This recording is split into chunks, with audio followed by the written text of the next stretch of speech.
now we're going to talk about a part of the festival that you might not know about, which is called Unlimited, a festival within the festival where we cross boundaries, explore new sounds, and we're very happy to have two guests tonight who just performed last night. Yeah. Tell us about everything from Bach to Balkan folk, tango and jazz, and to tell us all about it, it's the CelloFellos. Welcome. Nice to have you here. Thank you. Happy to be here.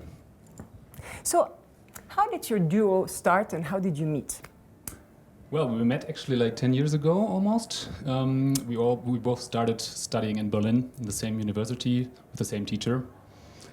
But there's a story. There's always a twist. Exactly, yes. But we actually got to know each other first by playing sports together, table tennis and bocce ball and spike ball, which is one of our favorite sports, swimming, biking, all these things. And we never actually played anything together, cello. no music, until 2020 in COVID, when, of course, all the concerts were cancelled and we found ourselves with a lot of spare time. And Leo arranged this incredible chardash, not the typical chardash that everyone knows, a very unknown one for two cellos.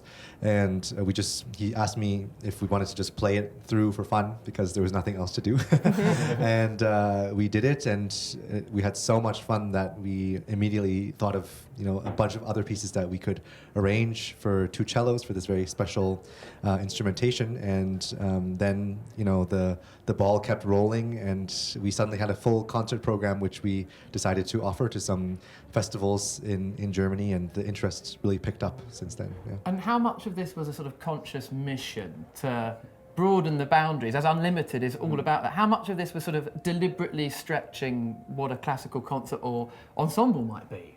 I mean, we both classically trained cellists, so we really love to explore getting over the limits and no boundaries. So I always was interested in composing and arranging, actually. So I started classical studies, but just the classical cello was not enough for me. So I think what's really fun about this duo is that we're learning and taking risks along the way.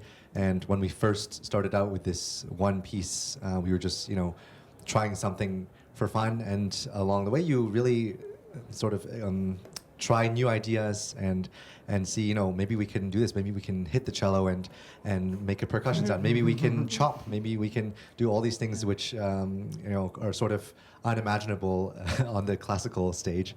And that's why for us it's really this passion project in which we invest our time into, because it's just like so much fun for us. Yeah. So you are showing the cello as an instrument in a completely new way, meaning that we usually don't hear about. Exactly. I mean, in the classical world, you maybe haven't seen it, but it comes from like other genres, like from fiddle, folk music, like from the Dixie. But not with music. the cello.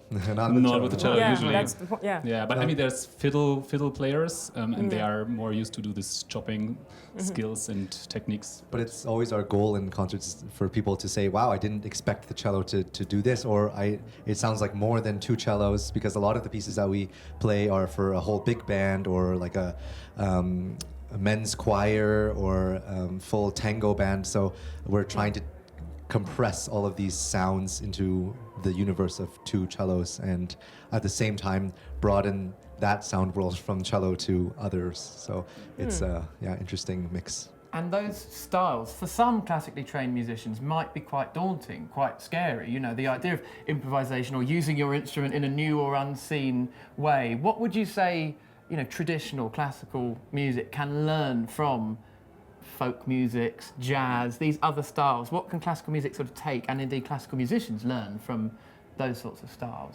I think it's a give and take, in both directions. So you can really learn to be more free, maybe, like more freedom in your playing, like just don't think too much.